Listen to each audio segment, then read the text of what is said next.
ਸਤਿ ਸ਼੍ਰੀ ਅਕਾਲ। ਤੁਸੀਂ ਜੁੜੇ ਹੋਏ ਹੋ ਪੰਜਾਬੀ ਰੇਡੀਓ USA ਦੇ ਨਾਲ ਤੇ ਇਸ ਵੇਲੇ ਮੈਂ ਹਾਂ ਪ੍ਰਵੀਨ ਸ਼ਰਮਾ ਲੈ ਕੇ ਹਾਜ਼ਰ ਹਾਂ program update California. Update California program ਦੇ ਵਿੱਚ ਕਈ ਅਹਿਮ ਤੇ ਕਈ ਖਾਸ ਖਬਰਾਂ ਦੇ ਉੱਤੇ ਚਰਚਾ ਕਰਨ ਦੇ ਲਈ ਜੁੜ ਚੁੱਕੇ ਨੇ ਰਾਜਕਰਨਬੀਰ ਸਿੰਘ ਜੀ। ਰਾਜਕਰਨਬੀਰ ਸਿੰਘ ਜੀ, ਸਤਿ ਸ਼੍ਰੀ ਅਕਾਲ, ਸਵਾਗਤ ਹੈ ਜੀ। ਧੰਨਵਾਦ ਪ੍ਰਵੀਨ ਜੀ। ਸਾਰੇ ਹੀ ਸਰੋਤਿਆਂ ਦਰਸ਼ਕਾਂ ਨੂੰ ਪਿਆਰ ਭਰੀ ਸਤਿ ਸ੍ਰੀ ਅਕਾਲ। ਸੋ ਤੇ ਪ੍ਰੋਗਰਾਮ ਅਪਡੇਟ ਕੈਲੀਫੋਰਨੀਆ ਦੇ ਵਿੱਚ ਅੱਜ 20 ਫਰਵਰੀ ਦਾ ਦਿਨ ਹੈਗਾ ਜੀ, ਵੀਰਵਾਰ। ਸਾਡੇ ਅੱਜ ਦੇ ਇਸ ਪ੍ਰੋਗਰਾਮ ਨੂੰ ਤੁਹਾਡੇ ਸਾਰਿਆਂ ਤੱਕ ਪਹੁੰਚਾਉਣ 'ਚ ਸਹਿਯੋਗ ਕਰਦੇ ਨੇ ਖਾਲਸਾ ਇੰਸ਼ੋਰੈਂਸ ਏਜੰਸੀ, ਜਿਨ੍ਹਾਂ ਦੇ ਕੋਲੋਂ ਹਰ ਇੱਕ ਤਰੀਕੇ ਦੀ ਇੰਸ਼ੋਰੈਂਸ ਕਰਵਾ ਸਕਦੇ ਹੋ। ਇੰਸ਼ੋਰੈਂਸ ਬਾਰੇ ਪਤਾ ਕਰਨ ਲਈ ਕਾਲ ਕਰ ਸਕਦੇ ਹੋ 408-272-2500 ਦੇ ਉੱਤੇ। ਟਿਰਕੀਆਣਾ ਇਮੀਗ੍ਰੇਸ਼ਨ ਲਾ ਫਰਮ, US ਇਮੀਗ੍ਰੇਸ਼ਨ ਦਾ ਹੋਵੇ ਕਿਸੇ ਵੀ ਤਰੀਕੇ ਦਾ ਕੰਮ, ਕਾਲ ਅਟਰਨੀ ਜੇ ਟਿਰਕੀਆਣਾ 415-909-0503 ਦੇ ਉੱਤੇ। Gurbachan Singh Nagra Sacramento, Sarabjit Singh Kulwinder Kaur Dhut Yuba City, Gurdev Singh Sohal Antelope, Paramjit Singh Dakha Berkeley, Gursahib Singh Bakersfield, Avtar Singh Manzal Clovis. ਇਹਨਾਂ ਸਾਰਿਆਂ ਦਾ ਧੰਨਵਾਦ। ਜੇ ਤੁਸੀਂ ਵੀ ਇਸ ਪ੍ਰੋਗਰਾਮ ਨੂੰ ਸਪਾਂਸਰ ਕਰਨਾ ਚਾਹੁੰਦੇ ਹੋ, ਸੰਪਰਕ ਕਰ ਸਕਦੇ ਹੋ 408-722-7698 ਦੇ ਉੱਤੇ ਜੀ। ਅੱਜ ਦੀਆਂ ਜੇਕਰ ਖਬਰਾਂ ਦੇ ਵੱਲ ਚੱਲੀਏ ਤਾਂ ਜਿਹੜਾ ਕੈਲੀਫੋਰਨੀਆ ਦਾ ਇੱਕ ਜਿਹੜਾ ਹਾਈ ਸਪੀਡ ਰੇਲ ਪ੍ਰੋਗਰਾਮ ਹੈ, ਇਹ ਹਮੇਸ਼ਾ ਚਰਚਾਵਾਂ ਦੇ ਵਿੱਚ ਰਿਹਾ। ਤੇ ਟਰੰਪ ਜਦੋਂ ਤੋਂ ਆਏ ਸੀਗੇ, ਉਹਨਾਂ ਨੇ ਆਪਣੀ ਕੰਪੇਨ ਦੇ ਵਿੱਚ ਵੀ ਇਹਦਾ ਇੱਕ ਦੋ ਵਾਰ ਜ਼ਿਕਰ ਕੀਤਾ ਸੀਗਾ, ਤੇ ਪਰ ਉਸ ਤੋਂ ਬਾਅਦ ਵੀ ਉਹਨਾਂ ਦੀ ਜਿਹੜਾ ਪ੍ਰਸ਼ਾਸਨ ਆ ਉਹਦੇ ਵਿੱਚ ਇਹਦਾ ਜ਼ਿਕਰ ਹੁੰਦਾ ਰਿਹਾ ਕਿ ਇਹ ਜਿਹੜਾ ਹਾਈ ਸਪੀਡ ਰੇਲ ਪ੍ਰੋਜੈਕਟ ਹੈ, ਇਹ ਹੁਣ ਬਹੁਤ ਮਹਿੰਗਾ ਸਾਬਤ ਹੋ ਰਿਹਾ। ਚਿੱਟਾ ਹਾਥੀ ਜਿਹਨੂੰ ਆਪਾਂ ਕਹਿ ਸਕਦੇ ਹਾਂ ਪੰਜਾਬੀ ਦੇ ਵਿੱਚ। ਅੱਜ ਇਸ ਮਾਮਲੇ ਦੇ ਵਿੱਚ ਇੱਕ ਬਹੁਤ ਵੱਡੀ ਖਬਰ ਆ ਰਹੀ ਹੈ ਕਿ ਹੁਣ ਜਿਹੜਾ ਟਰੰਪ ਐਡਮਿਨਿਸਟ੍ਰੇਸ਼ਨ ਹੈ, ਉਹਨੇ ਰਿਵਿਊ ਕਰਨਾ ਸ਼ੁਰੂ ਕਰ ਦਿੱਤਾ ਫੈਡਰਲ ਫੰਡਿੰਗ ਜਿਹੜਾ ਪ੍ਰੋਮਿਸਿਸ ਹੋਏ ਨੇ। ਤੇ ਉਹਨਾਂ ਨੇ ਇਹ ਵੀ ਕਿਹਾ ਕਿ ਇੱਕ ਜਿਹੜੀ ਜਾਂਚ ਆਉਣ ਵਾਲੇ ਦਿਨਾਂ ਦੇ ਵਿੱਚ ਅਸੀਂ ਲਾਂਚ ਕਰਾਂਗੇ। ਅੱਜ ਦੇ ਜਿਹੜੀ ਖਬਰ ਆ ਉਹ ਇਹ ਹੈ ਕਿ ਰਿਵਿਊ ਇਹਦਾ ਜਿਹੜਾ ਉਹ ਆਲਰੇਡੀ ਲਾਂਚ ਹੋ ਚੁੱਕਿਆ। ਸੋ ਇੱਕ ਬਹੁਤ ਵੱਡੀ ਖਬਰ ਆ। ਕੈਲੀਫੋਰਨੀਆ ਦੇ ਇੱਕ ਬਹੁਤ ਵੱਡੇ ਪ੍ਰੋਜੈਕਟ ਵਜੋਂ ਇਹਨੂੰ ਹਾਈ ਸਪੀਡ ਜਿਹੜਾ ਰੇਲ ਪ੍ਰੋਜੈਕਟ ਹੈ ਇਹਨੂੰ ਪੇਸ਼ ਕੀਤਾ ਜਾ ਰਿਹਾ ਸੀਗਾ, ਤੇ ਇਹ ਵੀ ਕਿਹਾ ਜਾ ਰਿਹਾ ਸੀਗਾ ਕਿ ਆਉਣ ਵਾਲੇ ਟਾਈਮ ਦੇ ਵਿੱਚ ਇਹਨੂੰ ਅਸੀਂ ਕੰਪਲੀਟ ਕਰਾਂਗੇ। ਇਹ ਜਿਹੜਾ ਰੇਲ ਪ੍ਰੋਜੈਕਟ ਆ ਅਸਲ ਦੇ ਵਿੱਚ ਇਹ ਬਹੁਤ ਵੱਡੇ ਵੱਡੇ ਸ਼ਹਿਰਾਂ ਨੂੰ ਜਿਹੜਾ ਉਹ ਜੋੜਦਾ। 4 ਬਿਲੀਅਨ ਦਾ ਆਲਰੇਡੀ ਇਹ ਹੋ ਚੁੱਕਿਆ, ਜਿਹੜਾ ਕਿ ਬਾਈਡਨ ਐਡਮਿਨਿਸਟ੍ਰੇਸ਼ਨ ਦੇ ਵਿੱਚ ਕੰਟੀਨਿਊ ਕੀਤੀ ਗਈ ਸੀ ਕੰਸਟਰਕਸ਼ਨ ਕਈ ਹਿੱਸਿਆਂ ਦੇ ਵਿੱਚ, ਪਰ ਫਿਰ ਵੀ ਕਈ ਅੜਿੱਕਿਆਂ ਦੇ ਬਾਵਜੂਦ ਹੁਣ ਆਉਣ ਵਾਲੇ ਟਾਈਮ ਦੇ ਵਿੱਚ ਇਹ ਦੇਖਣਾ ਹੋਊਗਾ ਕਿ ਇਹ ਜਿਹੜੀ ਨਿਊਸਮ ਦੀ ਸਰਕਾਰ ਆ, ਇੱਥੋਂ ਦੀ ਕੈਲੀਫੋਰਨੀਆ ਦੀ ਸਰਕਾਰ ਆ, ਉਹ ਇਹਨਾਂ ਚੀਜ਼ਾਂ ਦੇ ਉੱਤੇ ਕਿਵੇਂ ਰਿਐਕਟ ਕਰਦੀ ਆ। ਕਿਉਂਕਿ ਪਹਿਲਾਂ ਹੀ ਬਹੁਤ ਵੱਡੇ ਦੋਸ਼ ਬਰਾਈਬਰੀ ਦੇ ਜਾਂ ਹੋਰ ਤਰ੍ਹਾਂ ਦੇ ਜਿਹੜੇ ਦੋਸ਼ ਨੇ ਉਹ ਟਰੰਪ ਪ੍ਰਸ਼ਾਸਨ ਦੇ ਵਿੱਚ ਜਾਂ ਉਸ ਪਾਰਟੀ ਵੱਲੋਂ ਜਾਂ ਖੁਦ ਟਰੰਪ ਇਸ ਮਾਮਲੇ ਉੱਤੇ ਲਾ ਚੁੱਕੇ ਨੇ। ਜੀ ਅਗਲੀ ਜਿਹੜੀ ਗੱਲ ਕਰਦੇ ਜਾਈਏ, ਹਜ਼ਾਰਾਂ ਹੀ IRS ਦੇ ਜਿਹੜੇ EMPLOYEES ਆ ਉਹਨਾਂ ਨੂੰ ਲੇ ਆਫ ਕਰ ਦਿੱਤਾ ਗਿਆ ਆ। ਸੋ ਇਹ ਜਿਹੜੀ ਲੇਟੈਸਟ ਜਿਹੜੀ ਖਬਰ ਆ ਉਹ ਆਈ ਆ। ਪੀਕ ਟੈਕਸ ਸੀਜ਼ਨ ਇਸ ਮੌਕੇ ਚੱਲ ਰਿਹਾ ਆ, ਤੇ ਉਸ ਦਰਮਿਆਨ ਹੁਣ ਲੋਕਾਂ ਦੀ ਜਿਹੜੀ ਫਾਇਰਿੰਗ ਨੂੰ ਲੈ ਕੇ ਉਹਨਾਂ ਨੂੰ ਕਹਿੰਦੇ ਵੀ ਹੁਣ ਸਾਨੂੰ ਇਹ ਨਹੀਂ ਪਤਾ ਲੱਗ ਰਿਹਾ ਵੀ ਅੱਗੇ बढ़ना ਕੀ ਆ। ਕਹਿੰਦੇ ਵੀ ਕਾਇਓਟਿਕ ਜਿਹੜੇ ਸੀਨ ਸੀਗੇ ਵੀ ਪੂਰੀ ਤਰ੍ਹਾਂ ਜਿਹੜੀ ਆ ਉਹ ਕਹਿ ਲਓ ਵੀ ਤੜਫਲੀ ਹੋਈ ਜਿਹੜੀ ਇੱਕ ਹਿਸਾਬ ਦੇ ਨਾਲ ਮਚੀ ਹੋਈ ਸੀ। ਲੋਕੀ ਇਮੋਸ਼ਨਲੀ ਚਾਰਜ ਹੋਏ ਪਏ ਸੀ, ਮੈਨੇਜਮੈਂਟ ਦੇ ਨਾਲ ਆਰਗੂਮੈਂਟ ਹੋ ਰਹੇ ਸੀ, ਕਿਤਾਬਾਂ ਸਿੱਟ ਰਹੇ ਸੀ, ਜਿਹੜੀਆਂ ਚੇਅਰਸ ਨੂੰ ਲੱਤਾਂ ਜਿਹੜੀਆਂ ਮਾਰ ਰਹੇ ਸੀ। ਫਰਸਟ੍ਰੇਸ਼ਨ ਕਹਿੰਦੇ ਆ ਉਹ ਪੂਰੀ ਤਰ੍ਹਾਂ ਜਿਹੜੀ ਉਹ ਵਧੀ ਹੋਈ ਸੀ। ਬਾਟਮ ਲਾਈਨ ਇਹ ਆ, ਜਿਹੜੇ ਇੱਕ IRS ਦੇ EMPLOYEE ਨੇ ਜਿਹੜੇ ਗੱਲਬਾਤ ਕਰਦੇ ਹੋਏ ਕਿਹਾ ਵੀ ਜੇ ਇਸ ਨੂੰ ਸਹੀ ਢੰਗ ਦੇ ਨਾਲ ਕੇਅਰ ਦੇ ਨਾਲ ਹੈਂਡਲ ਨਹੀਂ ਕੀਤਾ ਗਿਆ ਤਾਂ ਇਹ ਨਹੀਂ ਪਤਾ ਹੋਣਾ ਵੀ ਲੋਕਾਂ ਦਾ ਇਹਨਾਂ ਦੇ ਵਿੱਚੋਂ ਅਗਲੀ ਜਿਹੜਾ ਪੇਚੈਕ ਆ ਉਹ ਕਿੱਥੋਂ ਜਿਹੜਾ ਉਹ ਆਊਗਾ। ਸੋ ਥਾਊਜ਼ੈਂਡਸ ਜਿਹੜੀਆਂ ਫਾਇਰਿੰਗਸ ਆ ਉਸ ਨੂੰ ਲਗਾਤਾਰ ਜਿਹੜੀਆਂ ਕਟੌਤੀ ਆ ਫੈਡਰਲ ਏਜੰਸੀਜ਼ ਦੇ ਵਿੱਚ ਟਰੰਪ ਹੁਣਾਂ ਦੀ ਡੌਜ ਦੇ ਜ਼ਰੀਏ ਜਿਹੜੀ ਲਗਾਤਾਰ ਜਾਰੀ ਹੈਗੀ ਆ। ਉਧਰ ਅੱਜ ਜਿਹੜੇ ਈਲਨ ਮਸਕ ਆ ਇੱਕ ਚੇਨਸ ਆਫ ਆਰ ਬਿਊਰੋਕ੍ਰੇਸੀ ਉਹਨਾਂ ਨੂੰ ਭੇਂਟ ਜਿਹੜੀ ਉਹ ਕੀਤੀ ਗਈ। ਅਰਜਨਟੀਨਾ ਦਾ ਜਿਹੜਾ ਰਾਸ਼ਟਰਪਤੀ ਆ ਹੈਵੀਅਰ ਮਿਲੇਈ, ਉਹ ਜਾਣਿਆ ਗਿਆ ਸੀ ਇਸ ਵਾਰ ਜਦੋਂ ਉਹ ਇਲੈਕਸ਼ਨ ਦੇ ਵਿੱਚ ਉੱਥੇ ਜਿੱਤਿਆ ਸੀ ਤਾਂ ਉਸਨੇ ਬਹੁਤ ਸਾਰੇ ਜਿਹੜੇ ਇਸੇ ਤਰੀਕੇ ਦੇ ਨਾਲ ਜਿਹੜੇ ਸਰਕਾਰੀ ਮਹਿਕਮੇ ਆ ਉਹ ਬੰਦ ਕਰ ਦਿੱਤੇ ਸੀਗੇ। ਉਸਨੇ ਈਲਨ ਮਸਕ ਨੂੰ ਇਹ ਜਿਹੜਾ ਚੇਨਸ ਆਫ ਬਿਊਰੋਕ੍ਰੇਸੀ ਜਿਹੜਾ ਉਹ ਭੇਂਟ ਕੀਤਾ ਆ। ਸੀਪੈਕ ਦੇ ਵਿੱਚ ਕੰਜ਼ਰਵੇਟਿਵ ਪੋਲੀਟੀਕਲ ਐਕਸ਼ਨ ਕਾਨਫਰੰਸ ਜੋ ਮੈਰੀਲੈਂਡ ਦੇ ਵਿੱਚ ਇਸ ਮੌਕੇ ਹੋ ਰਹੀ ਆ, ਉਸ ਨੂੰ ਦੇਖਦੇ ਹੋਏ ਉੱਥੇ ਜਿਹੜੇ ਆ ਇਹ ਭਾਸ਼ਣ ਦੇਣ ਦੇ ਲਈ ਪਹੁੰਚੇ ਹੋਏ ਸੀ।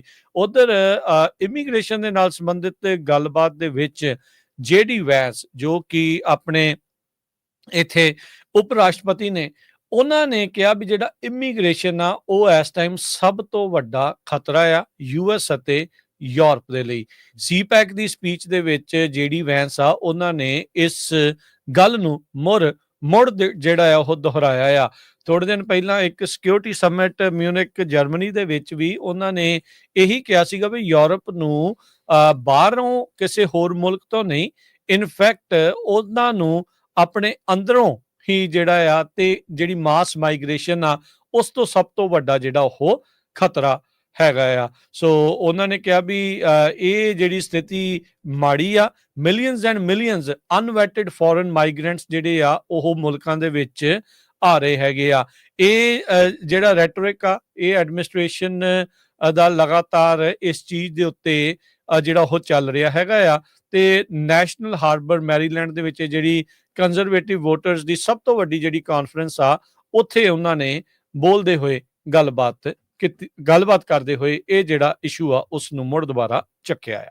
ਜੀ, ਅਗਲੀ ਖਬਰ ਦੇ ਵੱਲ ਵਧੀਏ ਤੇ ਇਸ ਟਾਈਮ ਖਬਰ ਵੱਡੀ ਆ ਰਹੀ ਹੈ ਕਿ ਜਿਹੜੀ ਸੈਂਡੀਆਗੋ ਦੇ ਵਿੱਚ ਸ਼ੈਰਿਫ ਜਿਹੜਾ ਆਫਿਸ ਆ, ਉਹ ਇੱਕ ਜਿਹੜਾ ਕੈਲ ਫਾਇਰ ਦਾ ਡਿਪਟੀ ਆ ਉਹਦੇ ਕਤਲ ਦੇ ਮਾਮਲੇ ਦੇ ਵਿੱਚ ਖਾਸਾ ਉਲਝਿਆ ਹੋਇਆ ਤੇ ਇਸ ਮਾਮਲੇ ਦੇ ਵਿੱਚ ਹੁਣ ਉਹਨਾਂ ਨੇ ਪਬਲਿਕ ਦੀ ਹੈਲਪ ਦੀ ਜਿਹੜੀ ਆ ਮੰਗ ਉਹ ਕੀਤੀ ਹੈ। ਰਮੋਨਾ ਜਿਹੜਾ ਕਿ ਕੈਲੀਫੋਰਨੀਆ ਦੇ ਵਿੱਚ ਸੈਂਡੀਆਗੋ ਤੋਂ ਤਕਰੀਬਨ 40 ਮੀਲਾਂ ਦੂਰ ਪੈਂਦਾ, ਇੱਥੇ ਜਿਹੜਾ ਰਬੇਕਾ ਮਰੂਤੀ ਆ ਉਹਦਾ ਕਤਲ ਹੋ ਗਿਆ ਸੀ। 49 ਸਾਲ ਉਹਨਾਂ ਦੀ ਉਮਰ ਜਿਹੜੀ ਆ ਦੱਸੀ ਗਈ ਆ ਤੇ ਦੱਸਿਆ ਜਾ ਰਿਹਾ ਕਿ ਜਿਹੜਾ ਸੈਂਡੀਆਗੋ ਕਾਉਂਟੀ ਸ਼ੈਰਿਫ ਦਾ ਆਫਿਸ ਹੈ, ਉਹਨਾਂ ਨੇ ਦੱਸਿਆ ਕਿ ਜਿਹੜੀ ਘਟਨਾ ਉਹ 17 ਫਰਵਰੀ ਨੂੰ ਵਾਪਰੀ ਹੈ, ਜਦੋਂ ਕਿ ਉੱਥੇ ਉਹਨਾਂ ਦੀ ਰਿਹਾਇਸ਼ ਦੇ ਉੱਤੇ ਡਿਪਟੀਜ਼ ਪਹੁੰਚੇ ਸਨ ਤਾਂ ਉਦੋਂ ਉਹਨਾਂ ਨੂੰ ਜਿਹੜਾ ਉਹ ਸਟੈਬ ਕੀਤਾ ਗਿਆ ਸੀ। ਜ਼ਖਮਾਂ ਦੇ ਨਾਲ ਉਹ ਜਿਹੜਾ ਤਾਬ ਨਾ ਚੱਲਦੇ ਹੋਏ ਦਮ ਤੋੜ ਗਏ। ਇਹਨਾਂ ਨੇ ਜਿਹੜੀਆਂ ਹੁਣੇ ਈਟਨ ਫਾਇਰ ਲੱਗੀ ਸੀ ਉਹਦੇ ਵਿੱਚ ਦੱਸਦੇ ਆ ਕਿ ਇਹਨਾਂ ਨੇ ਬਹੁਤ ਆਲਾ ਦਰਜੇ ਦੀਆਂ ਜਿਹੜੀਆਂ ਆਪਣੀਆਂ ਸੇਵਾਵਾਂ ਉਹ ਦਿੱਤੀਆਂ ਸਨ ਤੇ ਉਹਦੇ ਕਰਕੇ ਰਬੇਕਾ ਮਰੂਦੀ ਦੀ ਜਿਹੜੀ ਆ ਉਹ ਹਮੇਸ਼ਾ ਪ੍ਰੇਜ਼ ਵੀ ਹੁੰਦੀ ਰਹੀ ਆ। ਇਹਨਾਂ ਨੂੰ ਜ਼ਖਮ ਇੰਨੇ ਡੂੰਘੇ ਸੀਗੇ ਕਿ ਜਦੋਂ ਨੂੰ ਡਿਪਟੀਜ਼ ਪਹੁੰਚਦੇ ਆ ਉਦੋਂ ਨੂੰ ਇਹ ਸਾਹ ਵੀ ਜਿਹੜੇ ਲੈਣੇ ਇਹ ਬੰਦ ਕਰ ਚੁੱਕੇ ਸੀਗੇ। ਇਸ ਕਰਕੇ ਇਹਨਾਂ ਨੂੰ ਮੌਕੇ ਤੇ ਜਿਹੜਾ ਮ੍ਰਿਤਕ ਆ ਉਹ ਐਲਾਨ ਦਿੱਤਾ ਗਿਆ ਸੀ। ਜਿਹੜੇ ਹੋਮਿਸਾਈਡ ਡਿਟੈਕਟਿਵਸ ਨੇ ਉਹ ਇਸ ਮਾਮਲੇ ਦੀ ਇਨਵੈਸਟੀਗੇਸ਼ਨ ਜਿਹੜੀ ਸ਼ੁਰੂ ਕਰ ਚੁੱਕੇ ਨੇ ਤੇ ਉਹ ਕਹਿੰਦੇ ਕਿ ਇਹ ਬਹੁਤ ਹੱਦ ਤੱਕ ਇਹ ਸੰਕੇਤ ਮਿਲਦੇ ਨੇ ਕਿ ਇਸ ਮਾਮਲੇ ਦੇ ਵਿੱਚ ਜਿਹੜਾ ਡੋਮੈਸਟਿਕ ਵਾਇਲੈਂਸ ਆ ਉਹਦਾ ਬਹੁਤ ਵੱਡੇ ਪੱਧਰ ਉਹ ਬਹੁਤ ਵੱਡੇ ਸੰਕੇਤ ਮਿਲ ਰਹੇ ਨੇ ਕਿ ਉਹਦਾ ਜਿਹੜਾ ਹੱਥ ਆ ਉਹ ਹੋ ਸਕਦਾ। ਸੋ ਜਿਹੜੀ ਮਰੂਦੀ ਆ ਇਹਦੇ ਬਾਰੇ ਦੱਸਿਆ ਜਾ ਰਿਹਾ ਕਿ ਇਹ ਬੇਸ਼ੱਕ 49 ਸਾਲਾਂ ਦੀ ਸੀ ਪਰ ਬਹੁਤ ਜ਼ਿਆਦਾ ਇਹ ਊਰਜਾ ਭਰਪੂਰ ਸੀਗੀ ਤੇ ਆਪਣੇ ਕੰਮ ਨੂੰ ਆਪਣੇ ਪੇਸ਼ੇ ਨੂੰ ਲੈ ਕੇ ਉਹ ਜਿਹੜੀ ਹੈ ਬਹੁਤ ਜ਼ਿਆਦਾ ਪਹੁੰਚ ਉਹਦੀ ਜਿਹੜੀ ਹੈ ਬਹੁਤ ਪੋਜ਼ਿਟਿਵ ਸੀਗੀ। ਹੁਣ ਉਸ ਤੋਂ ਬਾਅਦ ਇਹਦੇ ਜਿਹੜੇ ਰੈਂਚੋ ਵਿਲਾ ਦੇ ਵਿੱਚ ਜਿਹੜੇ ਹੋਰ ਇਲਾਕੇ ਨੇ ਰਮੋਨਾ ਦੇ ਵਿੱਚ, ਉੱਥੋਂ ਪਬਲਿਕ ਦੀ ਜਿਹੜੀ ਹੈਲਪ ਆ ਉਹ ਮੰਗ ਕੀਤੀ ਗਈ ਆ ਤਾਂ ਜੋ ਉਹਦੇ ਕਾਤਲ ਤੱਕ ਜਿਹੜਾ ਉਹ ਪਹੁੰਚਿਆ ਜਾ ਸਕੇ। ਅਗਲੀ ਜਿਹੜੀ ਗੱਲ ਕਰੀਏ ਕੈਲੀਫੋਰਨੀਆ ਦੇ ਗਵਰਨਰ ਗੈਵਿਨ ਨਿਊਸਮ, ਉਹ ਉਹਨਾਂ ਨੇ ਅੱਜ ਪ੍ਰਪੋਜ਼ ਕੀਤਾ ਆ $175 ਮਿਲੀਅਨ ਦਾ ਪੈਕੇਜ ਜੋ ਕਿ ਨੁਕਸਾਨੇ ਗਏ ਘਰ, ਡਿਸਟਰੋਏ ਹੋਏ ਆ ਜਾਂ ਡੈਮੇਜ ਹੋਏ ਨੇ ਘਰ ਨੈਚੁਰਲ ਡਿਜ਼ਾਸਟਰ ਦੇ ਵਿੱਚ, ਜਿਨ੍ਹਾਂ ਵਿੱਚ ਜਿਹੜੀਆਂ ਅੱਗਾਂ ਆ ਉਹ ਵੀ ਸ਼ਾਮਲ ਆ, ਉਹਨਾਂ ਰੈਜ਼ੀਡੈਂਟਸ ਦੀ ਮਦਦ ਦੇ ਲਈ ਇਹ ਰਾਸ਼ੀ ਜਿਹੜੀ ਆ ਮੁਹੱਈਆ ਕਰਵਾਈ ਜਾ ਸਕਦੀ ਆ। ਇਹ ਜਿਹੜੇ ਪ੍ਰੋਗਰਾਮ ਦੇ ਤਹਿਤ ਉਹਨਾਂ ਹੋਮ ਓਨਰਸ ਦੀ ਮਦਦ ਹੋਊਗੀ ਜਿਨ੍ਹਾਂ ਦੇ ਘਰ ਪੂਰੀ ਤਰ੍ਹਾਂ ਜਾਂ ਬਹੁਤ ਵੱਡੇ ਪੱਧਰ ਦੇ ਉੱਤੇ ਨੁਕਸਾਨੇ ਜਾ ਚੁੱਕੇ ਆ ਤੇ ਫੋਰਕਲੋਜ਼ਰ ਦਾ ਤਲਵਾਰ ਉਹਨਾਂ ਸਿਰ ਲਟਕ ਰਹੀ ਆ। ਫੰਡਿੰਗ ਇਸ ਪ੍ਰੋਗਰਾਮ ਦੀ ਕਹਿੰਦੇ ਆ ਵੀ ਐਕਸਟੈਂਡ ਹੋਊਗੀ ਐਗਜ਼ਿਸਟਿੰਗ ਕਾਉਂਸਲਿੰਗ ਸਰਵਿਸ ਪ੍ਰੋਗਰਾਮ ਆ ਉਹਦੇ ਵਿੱਚ ਵੀ। ਸੋ ਕਹਿੰਦੇ ਵੀ ਹੋਮ ਓਨਰਸ ਆ ਉਹ ਇਸ ਰਿਕਵਰੀ ਦੇ ਵਿੱਚ ਉਹਨਾਂ ਨੂੰ ਮਦਦ ਹੋ ਸਕੇ, ਇਸ ਲਈ $175 ਮਿਲੀਅਨ ਦਾ ਇੱਕ ਰਿਲੀਫ ਪੈਕੇਜ ਆ ਉਹ ਸੋਚਿਆ ਜਿਹੜਾ ਹੋ ਜਾ ਰਿਹਾ ਆ। ਨਿਊਸਮ ਨੇ ਸਟੇਟਮੈਂਟ ਜਾਰੀ ਕਰਦੇ ਹੋਏ ਕਿਹਾ ਵੀ ਜਿਸ ਤਰੀਕੇ ਦੇ ਨਾਲ ਪੀੜਤ ਲੋਕ ਇਸ ਟਾਈਮ ਇਹਨਾਂ ਡਿਜ਼ਾਸਟਰਸ ਦੇ ਟਰੌਮੇ ਦੇ ਵਿੱਚੋਂ ਲੰਘ ਰਹੇ ਆ, ਜਿਨ੍ਹਾਂ ਦੇ ਸਿਰ ਦੇ ਉੱਤੇ ਇੱਕ ਤਾਂ ਘਰ ਨੁਕਸਾਨਿਆ ਗਿਆ ਤੇ ਫੋਰਕਲੋਜ਼ਰ ਦਾ ਖਤਰਾ ਮੰਡਰਾ ਰਿਹਾ ਆ, ਤੇ ਕਹਿੰਦੇ ਵੀ ਇਹ ਡਿਜ਼ਾਸਟਰ ਮਾਰਗੇਜ ਰਿਲੀਫ ਪ੍ਰੋਗਰਾਮ ਉਹਨਾਂ ਦੇ ਮੋਢਿਆਂ ਤੋਂ, ਉਹਨਾਂ ਦੇ ਸਿਰਾਂ ਤੋਂ ਇਹ ਜਿਹੜਾ ਬੋਝ ਆ ਉਸ ਨੂੰ ਥੋੜਾ ਬਹੁਤਾ ਚੁੱਕ ਸਕਦਾ ਆ ਤਾਂ ਜੋ ਉਹ ਆਪਣੇ ਪਰਿਵਾਰਾਂ ਦੇ ਉੱਤੇ ਫੋਕਸ ਕਰ ਸਕਣ, ਰਿਕਵਰੀ ਦੇ ਉੱਤੇ ਜਿਹੜੇ ਉਹ ਫੋਕਸ ਕਰ ਸਕਣ।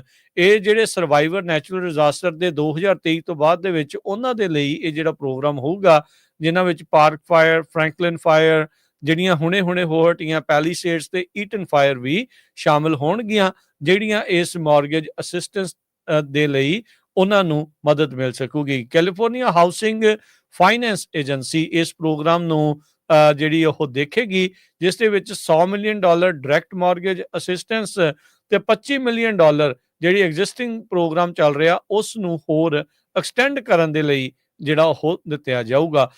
20 ਫਰਵਰੀ ਨੂੰ ਯਾਨੀ ਕਿ ਅੱਜ ਦੀ ਜਿਹੜੀ ਮੀਟਿੰਗ ਦੇ ਵਿੱਚ ਕੈਲ HFA ਦੇ ਏਜੰਡੇ ਦੇ ਵਿੱਚ ਇਹ ਪ੍ਰਪੋਜ਼ਲ ਨੂੰ ਕੰਸੀਡਰ ਕੀਤਾ ਜਾਣਾ ਆ। ਡਾਇਰੈਕਟ ਅਸਿਸਟੈਂਸ ਪ੍ਰੋਗਰਾਮ ਤੇ ਐਲੀਜੀਬਿਲਿਟੀ ਕ੍ਰਾਈਟੇਰੀਆ ਕਹਿੰਦੇ ਵੀ ਆਉਂਦੇ ਦਿਨਾਂ ਦੇ ਵਿੱਚ ਜੇ ਇਸ ਦੇ ਉੱਤੇ ਹਾਮੀ ਭਰੀ ਜਾਂਦੀ ਆ ਤਾਂ ਉਹ ਜਿਹੜਾ ਜਲਦ ਹੀ ਜਿਹੜਾ ਲੋਕਾਂ ਦੇ ਵਿੱਚ ਉਸ ਨੂੰ ਸਾਂਝ ਪਾਈ ਜਾਊਗੀ। ਸਟੇਟ ਫਾਰਮ ਜਨਰਲ ਕੈਲੀਫੋਰਨੀਆ ਦਾ ਸਭ ਤੋਂ ਵੱਡਾ ਹੋਮ ਓਨਰ ਇੰਸ਼ੋਰੈਂਸ ਜਿਹੜਾ ਇੰਸ਼ੋਰੈਂਸ ਕਰਨ ਵਾਲੀ ਕੰਪਨੀ ਆ, ਉਹਨਾਂ ਨੇ 22% ਇੰਸ਼ੋਰੈਂਸ ਪ੍ਰੀਮੀਅਮ ਵਧਾਉਣ ਦੀ ਮੰਗ ਜਿਹੜੀ ਉਹ ਆਖੀ ਆ, ਜਿਸ ਦੇ ਉੱਤੇ ਜਿਹੜਾ ਜਵਾਬ ਮੰਗਿਆ ਆ ਇੰਸ਼ੋਰੈਂਸ ਦੇ ਜਿਹੜੇ ਕਮਿਸ਼ਨਰ ਆ ਰਿਕਾਰਡੋ ਲਾਰਾ ਹੋਣਾ ਨੇ ਹਾਲ ਦੀ ਘੜੀ ਉਹਨਾਂ ਨੇ 22% ਪ੍ਰੀਮੀਅਮ ਵਧਾਉਣ ਦੇ ਉੱਤੇ ਉਹਨਾਂ ਨੂੰ ਨਾ ਕਰ ਦਿੱਤੀ ਆ ਤੇ ਕਹਿੰਦੇ ਵੀ ਅਸੀਂ ਦੁਬਾਰਾ ਕੰਪਨੀ ਦੇ ਅਧਿਕਾਰੀਆਂ ਦੇ ਨਾਲ ਗੱਲਬਾਤ ਕਰਾਂਗੇ, ਮੁਲਾਂਕਣ ਕਰਾਂਗੇ ਵੀ ਤੁਹਾਡੀ ਆਰਥਿਕ ਸਥਿਤੀ ਕਿੱਦਾਂ ਦੀ ਹੈਗੀ ਆ। ਸੋ ਇਹ ਹੁਣ ਦੇਖੋ ਅੱਗੇ ਕੀ ਬਣਦਾ ਆ। 2023 ਤੋਂ ਬਾਅਦ ਦੇ ਵਿੱਚ ਸਟੇਟ ਫਾਰਮ ਨੇ ਕੋਈ ਵੀ ਨਵੀਂ ਜਿਹੜੀ ਇੰਸ਼ੋਰੈਂਸ ਐਪਲੀਕੇਸ਼ਨ ਆ ਉਹ ਬਿਜ਼ਨਸ ਜਾਂ ਪਰਸਨਲ ਪ੍ਰਾਪਰਟੀ ਦੇ ਲਈ ਅਸੈਪਟ ਨਹੀਂ ਕੀਤੀ ਹੈਗੀ, ਪਰ ਇੱਧਰ ਹੁਣ ਇੱਕ ਨਵਾਂ ਪ੍ਰਪੋਜ਼ਲ $125 ਮਿਲੀਅਨ ਦਾ ਲੋਕਾਂ ਦੀ ਮਦਦ ਦੇ ਲਈ ਜਿਹੜਾ ਉਹ ਆ ਰਿਹਾ ਆ। ਸੋ ਥੋੜਾ ਬਹੁਤਾ ਸਹੀ, ਸ਼ਾਇਦ ਕੁਛ ਇਸ ਦੇ ਨਾਲ ਲੋਕਾਂ ਨੂੰ ਮਦਦ ਮਿਲ ਸਕੇ। ਜੀ, ਅਗਲੀ ਗੱਲ ਕਰੀਏ ਅਮਰੀਕਾ ਤੋਂ ਕੀਤੀਆਂ ਜਾ ਰਹੀਆਂ ਡਿਪੋਰਟੇਸ਼ਨਸ ਦੇ ਬਾਰੇ। ਇਹਨਾਂ ਖਬਰਾਂ ਦੇ ਕਰਕੇ, ਕਿਉਂਕਿ ਇੰਟਰਨੈਟ ਦਾ ਜ਼ਮਾਨਾ ਤੇ ਜਿਸ ਤਰੀਕੇ ਦੇ ਨਾਲ ਵੱਖ-ਵੱਖ ਤਰ੍ਹਾਂ ਦੀਆਂ ਫੋਰਸਿਸ ਡਿਪੋਰਟੇਸ਼ਨ ਨੂੰ ਅੰਜਾਮ ਦੇ ਰਹੀਆਂ ਨੇ, ਉਹਦੇ ਨਾਲ ਵੱਖ-ਵੱਖ ਮੁਲਕਾਂ ਦੇ ਜਿਹੜੇ ਲੋਕ ਨੇ ਜਿਹੜੇ ਅਮਰੀਕਾ ਆ ਕੇ ਪਹੁੰਚੇ ਨੇ, ਉਹਨਾਂ ਦੇ ਵਿੱਚ ਖਾਸਾ ਜਿਹੜਾ ਇਹਨਾਂ ਚੀਜ਼ਾਂ ਨੂੰ ਲੈ ਕੇ ਫਿਕਰ ਆ, ਜਿਹੜੀ ਚਿੰਤਾ ਉਹ ਦੇਖੀ ਜਾ ਰਹੀ ਹੈ। ਟੈਕਸਸ ਦੇ ਸਕੂਲ ਦੇ ਵਿੱਚ ਇੱਕ ਬੜੀ ਮੰਦਭਾਗੀ ਘਟਨਾ ਵਾਪਰੀ ਸੀ ਕਿ ਇੱਕ ਕੁੜੀ ਨੂੰ ਬੁਲੀ ਕੀਤਾ ਗਿਆ ਉਹਦੇ ਇਮੀਗ੍ਰੇਸ਼ਨ ਸਟੇਟਸ ਨੂੰ ਲੈ ਕੇ, ਤੇ ਉਸ ਤੋਂ ਬਾਅਦ ਉਹਨੇ ਆਤਮ ਹੱਤਿਆ ਕਰ ਲਈ ਸੀ। ਇਸੇ ਤਰ੍ਹਾਂ ਦੀਆਂ ਖਬਰਾਂ ਕਈ ਹੋਰ ਕਾਉਂਟੀਜ਼ ਦੇ ਵਿੱਚੋਂ ਆ ਰਹੀਆਂ ਨੇ, ਜਿੱਥੇ ਮਾਪੇ ਜਿਹੜੇ ਨੇ ਉਹ ਬੱਚਿਆਂ ਨੂੰ ਸਕੂਲ ਭੇਜ ਕੇ ਵੀ ਫਿਕਰਮੰਦ ਨੇ, ਤੇ ਖਾਸ ਕਰਕੇ ਉਹ ਕਹਿੰਦੇ ਕਿ ਜਦੋਂ ਅਸੀਂ ਉਹਨਾਂ ਨੂੰ ਪਿਕਅਪ ਕਰਦੇ ਹਾਂ ਜਾਂ ਉਹਨਾਂ ਨੂੰ ਡ੍ਰੌਪ ਆਫ ਕਰਦੇ ਹਾਂ ਤਾਂ ਉਦੋਂ ਵੀ ਸਾਨੂੰ ਇਹ ਖਤਰਾ ਰਹਿੰਦਾ ਕਿ ਕਿਤੇ ਸਾਡੇ ਇਮੀਗ੍ਰੇਸ਼ਨ ਸਟੇਟਸ ਕਰਕੇ ਸਾਡੇ ਬੱਚਿਆਂ ਨੂੰ ਜਾਂ ਸਾਨੂੰ ਕਿਸੇ ਤਰ੍ਹਾਂ ਦੀ ਕੋਈ ਕਾਨੂੰਨੀ ਅੜਚਨ ਜਾਂ ਕਿਸੇ ਵੀ ਤਰ੍ਹਾਂ ਦੀ ਅੜਚਨ ਦਾ ਜਿਹੜਾ ਸਾਹਮਣਾ ਉਹ ਨਾ ਕਰਨਾ ਪੈ ਜਾਵੇ। ਇਸੇ ਤਰ੍ਹਾਂ ਦੇ ਜਿਹੜੇ ਕੈਲ ਮੈਟਰਸ ਦੇ ਨਾਲ ਗੱਲਬਾਤ ਕਰਦਿਆਂ ਜਿਹੜੀ ਇੱਕ ਬੀਬੀ ਹੈ ਮੈਕਸੀਕੋ ਦੀ ਰਹਿਣ ਵਾਲੀ ਆ, ਉਹਨਾਂ ਨੇ ਇਹ ਗੱਲ ਕਹੀ ਹੈ ਕਿ ਮੈਨੂੰ ਇਹ ਡਰ ਨਹੀਂਗਾ ਕਿ ਮੈਨੂੰ ਮੈਕਸੀਕੋ ਭੇਜ ਦਿੱਤਾ ਜਾਊਗਾ, ਪਰ ਮੈਨੂੰ ਇਹ ਡਰ ਜ਼ਰੂਰ ਹੈ ਕਿ ਮੇਰੇ ਬੱਚਿਆਂ ਤੋਂ ਜਿਹੜਾ ਮੈਨੂੰ ਹੋ ਸਕਦਾ ਸੈਪਰੇਟ ਕੀਤਾ ਜਾਵੇ। ਸੈਲਨਸ ਜਿਹੜੀ ਕਾਉਂਟੀ ਆ, ਉੱਥੇ ਇੱਕ ਜਿਹੜਾ ਸਕੂਲ ਆ ਉਹਦੇ ਵਿੱਚ ਕਈ ਜਿਹੜੇ ਪ੍ਰਵਾਸੀ ਨੇ ਉਹਨਾਂ ਦੇ ਬੱਚੇ ਪੜ੍ਹਦੇ ਨੇ। ਇਸ ਸਕੂਲ ਦਾ ਜਿਹੜਾ ਨਾਂ ਦੱਸਿਆ ਗਿਆ ਸ਼ੇਰਵੁੱਡ ਐਲੀਮੈਂਟਰੀ ਸਕੂਲ। ਤੇ ਜਦੋਂ ਮੀਡੀਆ ਨੇ ਉੱਥੇ ਜਾ ਕੇ ਗੱਲਬਾਤ ਕਰਨੀ ਚਾਹੀ ਉਹਨਾਂ ਦੇ ਬੱਚਿਆਂ ਦੇ ਨਾਲ ਜਾਂ ਉਹਨਾਂ ਦੇ ਪੇਰੈਂਟਸ ਦੇ ਨਾਲ ਕਿ ਤੁਸੀਂ ਕਿਵੇਂ ਮਹਿਸੂਸ ਕਰਦੇ ਹੋ, ਤਾਂ ਉਹਨਾਂ ਨੇ ਕਈਆਂ ਨੇ ਤਾਂ ਗੱਲ ਕਰਨ ਤੋਂ ਇਨਕਾਰ ਹੀ ਕਰ ਦਿੱਤਾ, ਨਾ ਹੀ ਕਰ ਦਿੱਤੀ। ਤਾਂ ਕਈਆਂ ਨੇ ਦੱਸਿਆ ਕਿ ਅਸੀਂ ਇਸ ਟਾਈਮ ਇੱਕ ਬਹੁਤ ਤਣਾਅਪੂਰਨ ਜਿਹੜਾ ਮਾਹੌਲ ਆ, ਮਾਨਸਿਕ ਤੌਰ ਤੇ ਅਸੀਂ ਝੰਜੋੜੇ ਪਏ ਹਾਂ ਤੇ ਸਾਨੂੰ ਬਹੁਤ ਜ਼ਿਆਦਾ ਫਿਕਰ ਰਹਿੰਦਾ ਕਿ ਕਿਤੇ ਸਾਨੂੰ ਹੁਣ ਆਪਣੇ ਬੱਚਿਆਂ ਤੋਂ ਅਲੱਗ ਜਿਹੜਾ ਉਹ ਨਾ ਹੋਣਾ ਪਵੇ। ਦੱਸਿਆ ਜਾ ਰਿਹਾ ਕਿ ਜਿਹੜਾ ਸੈਲਨਸ ਕਾਉਂਟੀ ਆ, ਇਹਨੂੰ ਬਾਲ ਕਿਹਾ ਜਾਂਦਾ, salad ball of the world. ਤੇ ਇੱਥੇ ਬਹੁਤ ਸਾਰੇ ਜਿਹੜੇ ਐਗਰੀਕਲਚਰ ਫੀਲਡਸ ਨੇ ਜਾਂ ਹੋਰ ਫਾਰਮ ਨੇ, ਉੱਥੇ ਵੱਖ-ਵੱਖ ਦੇਸ਼ਾਂ ਤੋਂ ਆਏ ਜਿਹੜੇ ਪ੍ਰਵਾਸੀ ਨੇ, ਵੱਖ-ਵੱਖ ਮੁਲਕਾਂ ਤੋਂ ਆਏ, ਵੱਖ-ਵੱਖ ਖਿੱਤਿਆਂ ਤੋਂ ਆਏ ਜਿਹੜੇ ਪ੍ਰਵਾਸੀ ਨੇ ਉਹ ਰਹਿੰਦੇ ਨੇ, ਜਿਨ੍ਹਾਂ ਦੇ ਵਿੱਚ ਬਹੁਤ ਵੱਡੀ ਗਿਣਤੀ ਦੇ ਵਿੱਚ ਜਿਨ੍ਹਾਂ ਕੋਲੇ ਪੇਪਰ ਵੀ ਹੈ ਨੀਗੇ, ਪਰ ਉਹਨਾਂ ਦੇ ਜਿਹੜੇ ਬੱਚੇ ਨੇ ਉਹ ਸਕੂਲਾਂ ਦੇ ਵਿੱਚ ਜ਼ਰੂਰ ਜਾਂਦੇ ਨੇ। ਇੱਕ ਬੀਬੀ ਨੇ ਵੀ ਦੱਸਿਆ ਕਿ ਕਈ ਆਈਸ ਦੇ ਜਿਹੜੇ ਏਜੰਟਸ ਨੇ ਉਹ ਖੇਤਾਂ ਤੋਂ ਬਾਹਰ ਹੁਣ ਕੰਮਕਾਜੀ ਥਾਵਾਂ ਦੇ ਉੱਤੇ ਜਾਂ ਸਕੂਲਾਂ ਦੇ ਉੱਤੇ ਵੀ ਉਹ ਖਾਸੀ ਨਜ਼ਰ ਰੱਖ ਰਹੇ ਨੇ। ਇਸ ਕਰਕੇ ਜਦੋਂ ਅਸੀਂ ਛੋਟੇ ਬੱਚਿਆਂ ਨੂੰ ਛੱਡਣ ਜਾਂ ਫਿਰ ਉਹਨਾਂ ਨੂੰ ਲੈਣ ਜਾਂਦੇ ਹਾਂ ਤਾਂ ਸਾਨੂੰ ਹਮੇਸ਼ਾ ਕਹਿੰਦੇ ਕਿ ਮੈਂ ਤਾਂ ਰਾਊਟ ਵੀ ਆਪਣਾ ਚੇਂਜ ਕਰ ਦਿੱਤਾ, ਆਪਣਾ ਜਾਣ ਦਾ ਜਿਹੜੇ ਰਾਹ ਦੇ ਉੱਤੇ ਜਾਂਦੀ ਸੀ ਉਹ ਵੀ ਬਦਲਣਾ ਮੈਨੂੰ ਪੈ ਰਿਹਾ। ਸੋ ਬਹੁਤ ਤਰ੍ਹਾਂ ਦੇ ਲੋਕ ਨੇ ਜਿਨ੍ਹਾਂ ਨੂੰ ਇਸ ਟਾਈਮ ਡਿਪੋਰਟੇਸ਼ਨ ਕਰਕੇ ਇੱਕ ਅਲੱਗ ਤਰ੍ਹਾਂ ਦੇ ਮਾਨਸਿਕ ਮਾਹੌਲ ਦੇ ਵਿੱਚੋਂ ਗੁਜ਼ਰਨਾ ਪੈ ਰਿਹਾ। ਜੀ, ਇੱਥੇ ਜਿਹੜੀ ਆ ਨਾਲ ਹੀ ਆਪਾਂ ਗੱਲ ਕਰਦੇ ਜਾਈਏ, ਪੈਨਮਾ ਦੇ ਵਿੱਚ ਜਿਹੜੇ ਡਿਪੋਰਟ ਕੀਤੇ ਗਏ ਨੇ, ਆਪਣੇ ਜਿਹੜੇ ਮੁੰਡੇ ਇੱਥੋਂ ਡਿਪੋਰਟ ਕੀਤੇ ਗਏ, ਉਹਨਾਂ ਦੇ ਜੀ। ਨਾਲ ਅੱਜ ਗੱਲਬਾਤ ਹੋਈ। ਉਹਨਾਂ ਨੇ ਆਪਣਾ ਨਾਮ ਜਿਹੜਾ ਉਹ ਨਸ਼ਰ ਜਿਹੜਾ ਪਛਾਣ ਕਹਿੰਦੇ ਜਿਹੜੀ ਵੀ ਨਹੀਂ ਦੱਸ ਹਾਂਜੀ ਪਛਾਣ ਕਹਿੰਦੇ ਵੀ ਗੁਪਤ ਜਿਹੜੀ ਉਹ ਰੱਖੀ ਜਾਵੇ, ਪਰ ਹਾਂਜੀ। ਉਹਨਾਂ ਨੇ ਉੱਥੋਂ ਦੇ ਹਾਲਾਤ ਜਿਹੜੇ ਉਹ ਦੱਸੇ। ਧਿਆਨ ਦੇ ਨਾਲ ਸੁਣਨ ਵਾਲੀ ਜਿਹੜੀ ਗੱਲ ਆ ਸਾਰਿਆਂ ਦੇ ਲਈ। 29 ਜਨਵਰੀ ਨੂੰ ਉਹ ਅਮਰੀਕਾ ਦੇ ਵਿੱਚ ਤਿਵਾਨਾ ਬਾਰਡਰ ਤੋਂ ਦਾਖਲ ਹੁੰਦੇ ਆ। ਜੀ। ਉਹਨਾਂ ਨੂੰ ਉੱਥੇ ਜਿਹੜਾ ਨਾਲ ਦੇ ਨਾਲ ਬਾਰਡਰ ਟੱਪਣ ਤੋਂ ਬਾਅਦ ਦੇ ਵਿੱਚ CBP ਵਾਲੇ ਉਹ ਫੜ ਲੈਂਦੇ ਆ।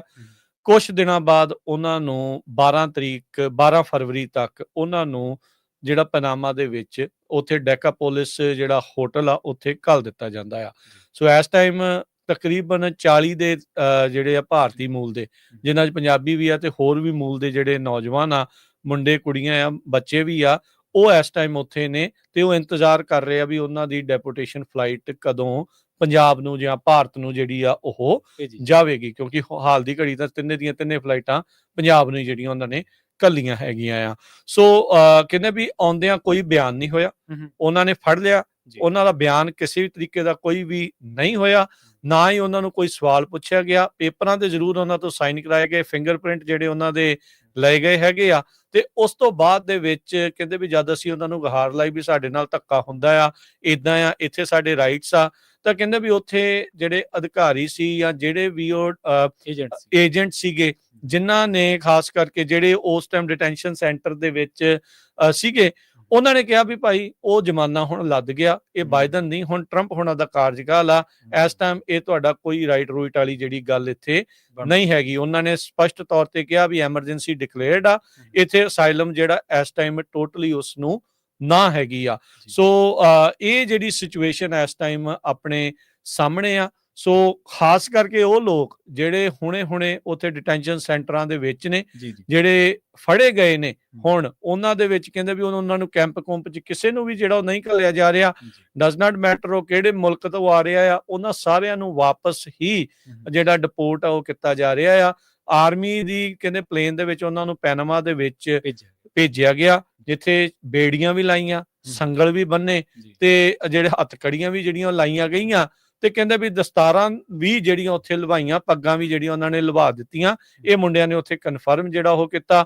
ਉਹ ਕਹਿੰਦੇ ਵੀ ਉਹਨਾਂ ਨੂੰ ਇਹ ਵੀ ਕਿਹਾ ਗਿਆ ਵੀ ਇਹ ਸਾਡੇ ਧਾਰਮਿਕ ਜਿਹੜੇ ਚਿੰਨ੍ਹ ਨੇ, ਤੇ ਇਸ ਤਰੀਕੇ ਦੇ ਨਾਲ ਕਹਿੰਦੇ ਵੀ ਉਹਨਾਂ ਨੇ ਕਿਹਾ ਵੀ ਇਹ ਸਾਡੇ ਲਈ ਰਿਸਕ ਵਾਲੀ ਗੱਲ ਆ, ਅਸੀਂ ਇਸ ਚੀਜ਼ ਨੂੰ ਕੋਈ ਉਹਨਾਂ ਨੂੰ ਤਰਜੀਹ ਜਿਹੜੀ ਉਹ ਨਾ ਦਿੰਦੇ ਹੋਏ, ਨਾ ਉਹਨਾਂ ਦੇ ਇਨਸਾਨੀ ਜਿਹੜੇ ਆ ਹਿਊਮਨ ਰਾਈਟਸ ਦੀ ਗੱਲ ਕਰਦੇ, ਨਾ ਉਹਨਾਂ ਦੇ ਰਿਲੀਜੀਅਸ ਰਾਈਟਸ ਦੀ ਜਿਹੜੀ ਗੱਲ ਕਰਦੇ, ਉਹਨਾਂ ਨੇ ਕਿਹਾ ਵੀ ਆਹ ਸਾਡਾ ਪ੍ਰੋਸੈਸ ਆ ਤੇ ਇਹਦੇ ਵਿੱਚੋਂ ਹੀ ਤੁਹਾਨੂੰ ਹੁਣ ਗੁਜ਼ਰਨਾ ਜਿਹੜਾ ਉਹ ਪੈਣਾ ਆ। ਇੱਕ ਉਹਨਾਂ ਦਾ ਮੈਸੇਜ ਸੀਗਾ ਸਾਰੇ ਹੀ ਪਰਿਵਾਰਾਂ ਨੂੰ, ਜਿਨ੍ਹਾਂ ਦੇ ਕਹਿ ਲਓ ਵੀ ਨੌਜਵਾਨ ਉੱਥੇ ਨੇ, ਕਹਿੰਦੇ ਵੀ ਘਬਰਾਉਣ ਦੀ ਲੋੜ ਨਹੀਂ, ਅਸੀਂ ਠੀਕ ਆ, ਜਿਹੜੇ ਉਹ ਜਲਦ ਜਦੋਂ ਵੀ ਜਿਹੜੀ ਫਲਾਈਟ ਦਾ ਪ੍ਰਬੰਧ ਹੋਊਗਾ ਤੇ ਸਾਨੂੰ ਜਿਹੜਾ ਉੱਥੇ ਵਾਪਸ ਘੱਲ ਦਿੱਤਾ ਜਿਹੜਾ ਉਹ ਜਾਊਗਾ, ਘਬਰਾਉਣ ਦੀ ਲੋੜ ਨਹੀਂ। ਏਦਾਂ ਨਹੀਂ ਵੀ ਕੋਈ ਜਾਨਵਰਾਂ ਵਾਲਾ ਜਿਹੜਾ ਉਹ ਸਲੂਕ ਹੋ ਰਿਹਾ, ਜਿਹੜਾ ਰੋਟੀ ਪਾਣੀ ਵੀ ਮਿਲ ਰਿਹਾ ਆ, ਰਹਿਣ ਨੂੰ ਵੀ ਥਾਂ ਆ, ਤੇ ਅਸੀਂ ਜਿਹੜੇ ਉਹ ਨਾਲ ਦੇ ਨਾਲ ਉੱਥੋਂ ਜਿਹੜੀ ਆ ਸਾਡੇ ਕਹਿੰਦੇ ਵੀ ਇੰਡੀਅਨ ਐਮਬੈਸੀ ਦੇ ਨਾਲ ਵੀ ਉਹ ਆਏ ਸੀਗੇ, ਫੋਟੋਆਂ ਖਿੱਚ ਕੇ ਜਿਹੜਾ ਚਿੱਟਾ ਪਾਸਪੋਰਟ ਆ ਉਹ ਬਣਾ ਕੇ ਫਿਰ ਇਵੈਂਚੁਅਲੀ ਜਿਹੜਾ ਉਹਨਾਂ ਨੂੰ ਡਿਪੋਰਟ ਕਰਕੇ ਵਾਪਸ ਜਿਹੜਾ ਇੰਡੀਆ ਦੇ ਵਿੱਚ ਘੱਲਿਆ ਜਿਹੜਾ ਹੋ ਜਾਊਗਾ। ਸੋ ਇਹ ਜਿਹੜੇ ਲੋਕ ਹੁਣੇ ਇੱਥੋਂ ਡਿਪੋਰਟ ਕਰਕੇ ਅਮਰੀਕਾ ਦੇ ਵਿੱਚੋਂ ਡਿਪੋਰਟ ਕਰਕੇ ਜਿਹੜੇ ਪੈਨਾਮਾ ਦੇ ਵਿੱਚ ਜਿਹੜੇ ਘੱਲੇ ਗਏ ਆ, ਉੱਥੇ ਡਿਟੈਂਸ਼ਨ ਦੇ ਵਿੱਚ ਨੇ, ਉੱਥੇ ਉਹਨਾਂ ਨੂੰ ਡਿਪੋਰਟ ਕਰਨ ਦੇ ਇੱਕ ਕਹਿ ਲਓ ਵੀ ਪਹਿਲੇ ਪੜਾਅ ਦੇ ਵਿੱਚ ਉਹਨਾਂ ਨੂੰ ਰੱਖਿਆ ਆ।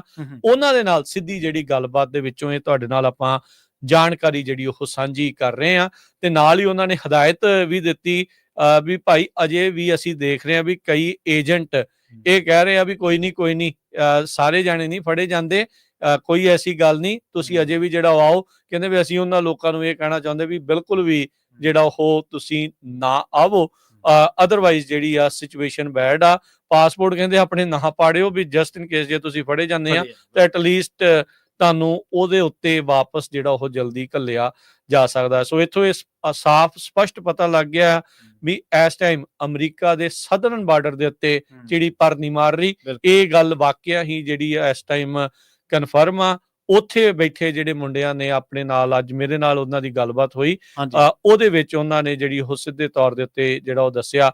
ਰੀਸੈਂਟਲੀ ਨਿਊਯਾਰਕ ਟਾਈਮਸ ਦੀ ਆਪਾਂ ਬਹੁਤ ਸਾਰੀਆਂ ਜਿਹੜੀਆਂ ਰਿਪੋਰਟਸ ਉੱਥੋਂ ਦੀਆਂ ਸ਼ੇਅਰ ਕੀਤੀਆਂ ਸੀ, ਉਹਨਾਂ ਨੇ ਇਹ ਵੀ ਦੱਸਿਆ ਵੀ ਕੁਛ ਆਏ ਸੀਗੇ, ਉਹਨਾਂ ਨੇ ਗੱਲਬਾਤ ਕੀਤੀ, ਉਸ ਤੋਂ ਬਾਅਦ ਦੇ ਵਿੱਚ ਫਿਰ ਸਾਨੂੰ ਤੰਗ ਪਰੇਸ਼ਾਨ ਕੀਤਾ ਜਿਹੜਾ ਉਹਨਾਂ ਨੇ ਜ਼ਰੂਰ ਕੀਤਾ ਵੀ ਤੁਸੀਂ ਕਿਹੜੀਆਂ ਗੱਲਾਂ ਜਿਹੜੀਆਂ ਉਹ ਬਾਹਰ ਦੱਸੀ ਜਿਹੜੀਆਂ ਉਹ ਜਾ ਰਹੇ ਹੋ। ਸੋ ਇਹ ਸਿਚੁਏਸ਼ਨ ਜਿਹੜੀ ਕਹਿੰਦੇ ਵੀ ਉਸ ਦਾ ਜਿਹੜਾ ਉਹਨਾਂ ਨੂੰ ਸਾਹਮਣਾ ਕਰਨਾ ਪਿਆ ਆ, ਪਰ ਉਹ ਆਪਣੇ ਪਰਿਵਾਰ ਨੂੰ ਧਰਵਾਸ ਦੇਣ ਦੀ ਕੋਈ ਗੱਲ ਕਰ ਰਹੇ ਆ ਵੀ ਅਸੀਂ ਠੀਕ ਠਾਕ ਆ, ਤੇ ਚਲੋ ਹੁਣ ਜੋ ਹੋਣਾ ਸੀ ਹੋ ਗਿਆ, ਤੇ ਜਦੋਂ ਵੀ ਫਲਾਈਟ ਜਿਹੜੀ ਹੁਣ ਵਾਪਸ ਨੂੰ ਜਾਊਗੀ ਤਾਂ ਉਦੋਂ ਅਸੀਂ ਆਵਾਂਗੇ। ਕਹਿੰਦੇ ਵੀ ਕਈਆਂ ਨੂੰ ਮਹੀਨਾ ਹੋਇਆ, ਤੇ ਜਿਹਦੇ ਨਾਲ ਗੱਲ ਹੋ ਰਹੀ ਸੀ ਉਹ ਕਹਿੰਦਾ ਵੀ ਮੈਨੂੰ 1.5 ਸਾਲ ਬਾਅਦ ਮੈਂ ਬਾਰਡਰ ਤੇ ਪਹੁੰਚਿਆ ਸੀਗਾ, ਤੇ ਉਸ ਤੋਂ ਬਾਅਦ ਚ ਮੇਰੇ ਨਾਲ ਇਹ ਜਿਹੜੀ ਸਿਚੁਏਸ਼ਨ ਜਿਹੜੀ ਆ ਉਹ ਬਣੀ ਆ। ਸੋ ਏਜੰਟ ਕਹਿੰਦੇ ਕੁਛ ਆ, ਕਹਿੰਦੇ ਵੀ ਕਰਦੇ ਕੁਛ ਆ। ਸੋ ਉਹਨਾਂ ਦੇ ਨਾਲ ਇਸ ਤਰੀਕੇ ਦੇ ਨਾਲ ਉਹਨਾਂ ਮੁੰਡਿਆਂ ਕੁੜੀਆਂ ਦੇ ਨਾਲ ਇਹ ਜਿਹੜੀ ਸਿਚੁਏਸ਼ਨ ਬਣੀ ਪਈ ਆ। ਸੋ ਇਹ ਪੈਨਮਾ ਤੋਂ ਜਿਹੜੀ ਸਿੱਧੀ ਗੱਲਬਾਤ ਦੇ ਵਿੱਚੋਂ ਆਪਣੇ ਨਾਲ ਸਾਹਮਣੇ ਸਪਸ਼ਟ ਜਿਹੜੀ ਚੀਜ਼ ਆ ਰਹੀ ਆ ਵੀ ਅਮਰੀਕਨ ਬਾਰਡਰ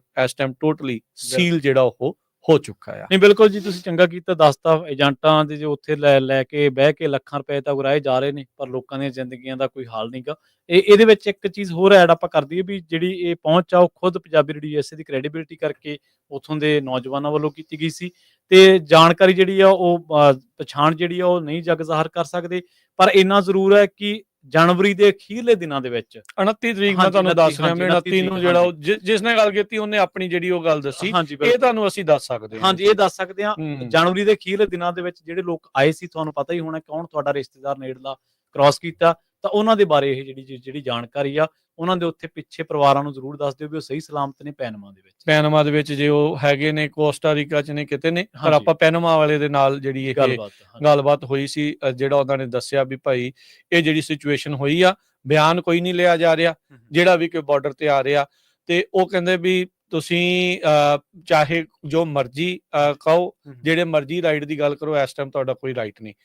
ਕਿਉਂਕਿ ਇਹ ਆਪਾਂ ਫਿਰ ਆਪਣੇ ਜਿਹੜੇ ਦਰਸ਼ਕਾਂ ਨੂੰ, ਸਰੋਤਿਆਂ ਨੂੰ ਦੱਸਦੇ ਜਾਈਏ, ਵਾਈਟ ਹਾਊਸ ਦੇ ਪ੍ਰੈਸ ਸਕੱਤਰ ਨੇ ਕਲੀਅਰ ਕਰ ਦਿੱਤਾ ਸੀ ਜਿਹੜਾ ਵੀ ਅਮਰੀਕਨ ਬਾਰਡਰ ਨੂੰ ਟੱਪਦਾ ਆ ਉਹ ਸਾਰੇ ਉਹ ਉਸ ਨੂੰ ਕ੍ਰਿਮੀਨਲ ਮੰਨ ਰਹੇ ਆ। ਇਹ ਤਾਂ ਹੁਣ ਆਏ ਵੀ ਨਹੀਂ ਸੀ, ਇਹਨਾਂ ਦਾ ਕੋਈ ਕ੍ਰਾਈਮ ਥੋੜੀ ਇੱਥੇ, ਜੇ ਉਦਾਂ ਦੇਖਿਆ ਜਾਵੇ ਸਿਰਫ ਬਾਰਡਰ ਟੱਪਣ ਦਾ ਇੱਕ ਜਿਹੜਾ ਉਹ ਕ੍ਰਾਈਮ ਜਿਹੜਾ ਉਹ ਮੰਨ ਕੇ ਉਹਨਾਂ ਨੂੰ ਨਾਲ ਦੇ ਨਾਲ ਵਾਪਸ ਆ। ਕੋਈ ਸੁਣਵਾਈ ਨਹੀਂ, ਕੋਈ ਪੇਸ਼ੀ ਨਹੀਂ। ਕਹਿੰਦੇ ਵੀ ਸ਼ਾਇਦ ਸਾਨੂੰ ਕੈਂਪ 'ਚ ਲੈ ਕੇ ਜਾਣਗੇ ਜਾਂ ਕਿਤੇ ਲੈ ਕੇ ਜਾਣਗੇ, ਨਹੀਂ, ਕਹਿੰਦੇ ਵੀ ਸਿੱਧਾ ਸਾਨੂੰ ਐਗਜ਼ਿਟ ਡੋਰ ਥਾਣੀ ਜਹਾਜ਼ 'ਚ ਬਹਾ ਕੇ ਇਵੈਂਚੁਅਲੀ ਜਿਹੜਾ ਆ ਉਹ ਫਿਰ ਪੈਨਮਾ ਦੇ ਵਿੱਚ ਛੱਡ ਦਿੱਤਾ ਗਿਆ ਆ ਜੀ। ਸੋ ਇਹ ਜਿਹੜੀ ਲੇਟੈਸਟ ਇਸ ਟਾਈਮ ਇਮੀਗ੍ਰੇਸ਼ਨ ਕ੍ਰੈਕਡਾਊਨ ਦੇ ਉੱਤੇ ਜਿਹੜੀ ਤੁਹਾਡੇ ਨਾਲ ਹੱਡ ਬੀਤੀ ਉਹਨਾਂ ਮੁੰਡਿਆਂ ਦੀ ਜਿਹੜੀ ਉਹ ਤੁਹਾਡੇ ਨਾਲ ਆਪਾਂ ਇਹ ਸਾਂਝ ਪਾਈ ਹੈਗੀ ਆ। ਬਾਕੀ ਹੋਰ ਮੂਲ ਦੇ ਵੀ ਲੋਕ ਕਾਫੀ ਨੇ ਜੀ, ਬਹੁਤ ਨੇ ਜੀ, ਵੱਖ-ਵੱਖ ਮੁਲਕਾਂ ਦੇ ਜਿਹੜੇ ਲੋਕ ਜਿਹੜੇ ਇਸ ਟਾਈਮ ਉੱਥੇ ਹੈਗੇ ਆ, ਚਾਹੇ ਕਹਿੰਦੇ ਵੀ ਚਾਈਨਾ ਵਾਲੇ ਆ, ਤੇ ਚਾਹੇ ਕੋਈ ਪਾਕਿਸਤਾਨ ਵਾਲਾ, ਚਾਹੇ ਕੋਈ ਉਜ਼ਬੇਕਿਸਤਾਨ ਦਾ, ਕੋਈ ਅਫਗਾਨਿਸਤਾਨ ਦਾ, ਜਿਹੜੇ ਵੀ ਮੁਲਕ ਸਾਰਿਆਂ ਨਾਲ ਇੱਕੋ ਹੀ ਆ, ਸਾਰਿਆਂ ਦੇ ਨਾਲ ਕਹਿੰਦੇ ਵੀ ਇੱਕੋ ਜਿਹਾ ਹੀ ਜਿਹੜਾ ਉਹ ਜਿਹੜਾ ਸਲੂਕ ਹੋ ਰਿਹਾ। ਪਰ ਉਹ ਇੱਕ ਚੀਜ਼ ਉਹਨੇ ਜ਼ਰੂਰ ਗੱਲਬਾਤ 'ਚ ਕਹੀ ਸੀ ਵੀ ਕਹਿੰਦੇ ਵੀ ਭਾਰਤੀਆਂ ਨੂੰ ਇਸ ਟਾਈਮ ਉਹ ਚੰਗੀਆਂ ਗਾਲਾਂ ਜਿਹੜੀਆਂ ਆ ਉਹ ਕੱਢਦੇ ਆ, ਕਹਿੰਦੇ ਸੌਣ ਦਿੰਦੇ ਨਾ ਜਾਂਗੜ ਦਿੰਦੇ ਆ। ਕੁਛ ਘੰਟਿਆਂ ਬਾਅਦ ਆ ਕੇ ਕਦੀ ਸਫਾਈ ਕਰਨੀ ਆ, ਕਦੀ ਆ ਚਿਪਸ ਲੈ ਲਓ, ਕਦੀ ਆ ਪਾਣੀ ਪੀ ਲਓ, ਕਦੀ ਆ ਕਰ ਲਓ, AC ਪੂਰਾ ਠੰਡਾ ਜਿਹੜਾ ਉਹ ਛੱਡਿਆ ਹੁੰਦਾ।